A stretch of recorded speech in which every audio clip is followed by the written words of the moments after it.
G'day ladies and gents, and welcome back to War Thunder. Today, it's real Frenchy boy hours, and we are going to take out the Bachatillon 25T. Yeah, that's right, the Char 25T. It's a legend in another game that we will not name. Shh, World of Tanks, no one talks about that, okay, shh.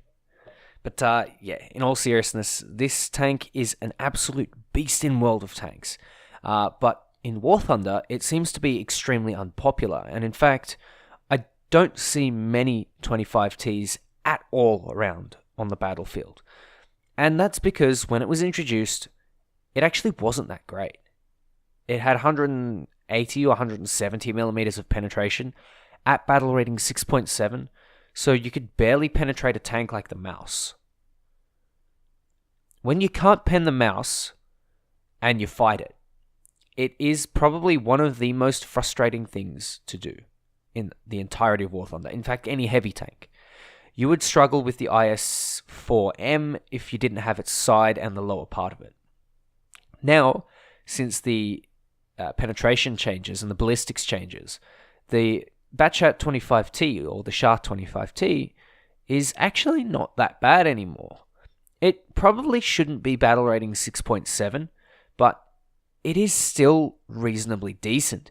And in fact, I seem to do okay with it. It's not really a fragging or a vehicle that is designed to take out enemy tanks as such. It is more of that traditional light tank where you need to be spotting enemies. You need to be finding positions of the enemy and maybe flanking. And if you can't get the kill, then you spot them and bait them and make them tunnel vision, which is exactly what I do in this battle. Now, this is Volokholamsk, and I really don't like this map, except in this configuration. This is the one configuration that I really, really like of Volokholamsk. And in fact, you can see on the screen that I've already managed to spot a target and have it taken out by a friendly. This is the way the Batchat plays. You actually don't get kills in this thing. That's not your aim. Your aim is not to get kills. Your aim is to be a support for your team. This tank sort of rolls in that way, and that's the way that it tends to play out. And you can see exactly where I am. I'm sitting in a good spot that is almost behind enemy lines in a flanky position where I can't really use my gun. The gun is still good. It is still fairly decent. There's a Tiger 2P there, or a Tiger 2H, sorry, and I managed to get a nice shot into the center of the tank.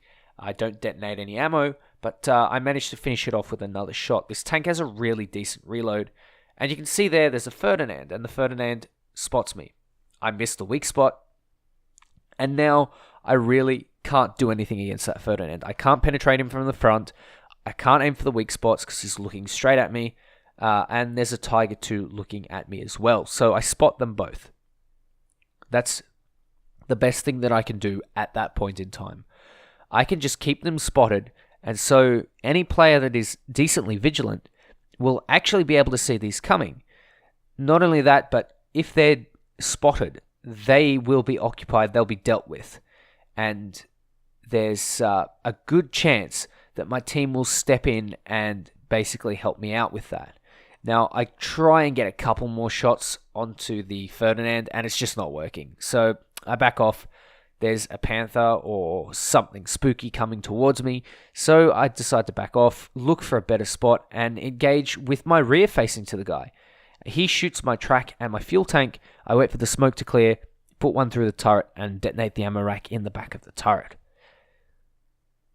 That is how you deal with the King Tiger. And it's honestly kind of sad now that the King Tiger has ammo in the turret. I wish there was something that, some document of some sort, like an official document, that said that King Tiger drivers didn't keep their ammo in the turret. That would be kind of cool. That would sort of bring back the life to the King Tiger. But there's a Panther that's just not looking. I have no idea. As a Batchat, you can pretty readily engage medium tanks and light tanks with ease.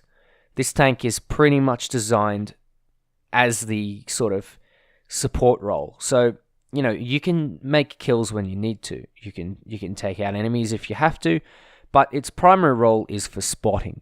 And at the end of the match, I'll show you kind of why no one really plays this tank. So you can see I try my luck again with the Ferdinand. I take a hit, and I survive. This tank is surprisingly durable. It is a really, really good scout vehicle. And that is exactly why. It is very tanky for a light tank. And it is fast enough, it is maneuverable enough, it has a good enough gun, and you can see there is a mean man behind me. He wants to take me out. And I get saved. Yeah, I completely forgot about that southern flank, but here we are. Here's my bane. This is an SPAA. Yes, that's right. SPAA are this thing's absolute bane, as are all with the French light tanks. It's really, really frustrating trying to deal with an SPAA in your French light tank, because the SPAA has just enough pen to do that to you. Yeah, I'm down to 2 crew. Just magically. Down to 2 crew. And that's one of the problems with the light tanks. They're so susceptible to AA. They're so susceptible to anything with a small gun and rapid rates of fire. It's kind of annoying, actually. It is very, very frustrating, and that's one of the reasons why no one really plays the French light tanks. That and another reason that I will explain in a little bit. You can see I've done a fair bit of work for my team, and my team, whilst being very good, has pretty much gone with my support and my my spotting, etc., to victory. Now, I almost die there again, but I get lucky, basically. The fuel tank absorbs the shot, I'm angled a little bit, and so I survive. And this is what you do in a light tank. You angle your components so that the most expendable component is hit first, and the least expendable component is hit last or is out of the way of the shell. So, for example, if I were to expose my tank, I would want to expose the right-hand side first, because that's where the engine is. And, in fact, I don't have any crew on the right side of the tank at all. The driver and the gunner sit on the left-hand side, and the loader, or the guy who reloads the autoloader, is right behind him. So, actually, no, my mistake. That's the commander who's there. You can sort of tell by the large cupola. The machine gunner there as well. That is controlled by, I think, the loader. But honestly, it really doesn't matter. It literally does not matter. You just don't want to be hit in this thing at all. But that's basically if you have to be hit. You try and expose the right-hand side of your tank first. Otherwise, you're going to get shot. And basically, now we're in endgame. The enemy team has been pushed all the way back to their spawn. And this is where the spawn camping begins. You see, my team is basically capping out A. And so what my tactic is to lock them in their spawn to make sure that they can't come and contest the cap. That plan basically failed miserably because a plane managed to get onto the A cap, or managed to kill the tank capping the A point. There's an Ostwind, my bane. He gets taken out because I hate Ostwinds and I hate Whirlwinds. So, all is fair in love and war. But SPAA versus light tank is very frustrating. Now, as you can see, I'm trying to get over the hill to tussle with this Waffenträger, and it's not working. It's not working. I don't have the gun depression. So I decide to go around a little bit, see if I can get a nice angle on the Coelian that is going to be pushing up towards me, the Flak Panzer 341. Obviously, I can't push in towards him because I'm going to get taken out by the Waffenträger. Even if I'm tracked, I won't have enough time to repair, and the spawn will take me out. And so I'm basically waiting for this guy to push up towards me, and there he goes. He's starting to fire at me, and I managed to get a shot into his cannon breech. A friendly plane comes and bombs him. You see, even if I wasn't there, even if I wasn't basically camping in the spawn, the enemy team would still get bombed. They would still get strafed, and they would still get attacked. They would not be able to make it back. And that is one of the weird, or the interesting things about spawn camping, is at a certain stage in the match, the loss is just so inevitable because of the steamrolling effect that there is nothing that you can really do as an enemy.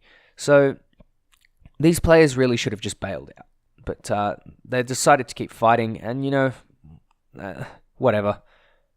They probably shouldn't have, to save their tank, to save the repair cost, to increase their RP gain. They should have just taken the loss and gone. Because, honestly, that's what I do. That's exactly what I do. If the match is this lost, then I just don't spawn in again. Even if there's a crew lock, I'll go and make a drink. I'll go and, put some rubbish away or something like that. Occupy my time for about 3 minutes or a minute, or however long the crew lock may last, until I can play the tank again. But that is essentially what you do in the bat chat.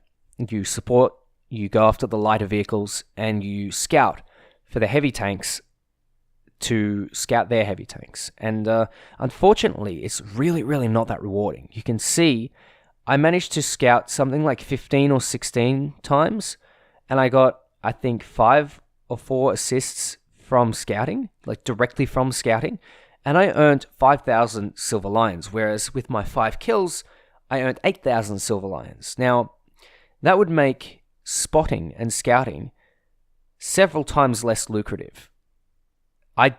This needs to be changed. This needs to be more lucrative because the bat chat relies on that playstyle. And I think an increase would encourage more people to play light tanks. Anyway, ladies and gents, that's all for today. I hope you enjoyed. Take care, and I'll catch you next time. If you guys made it to the end of the video, comment, French bias, baguettes rule forever. See you guys.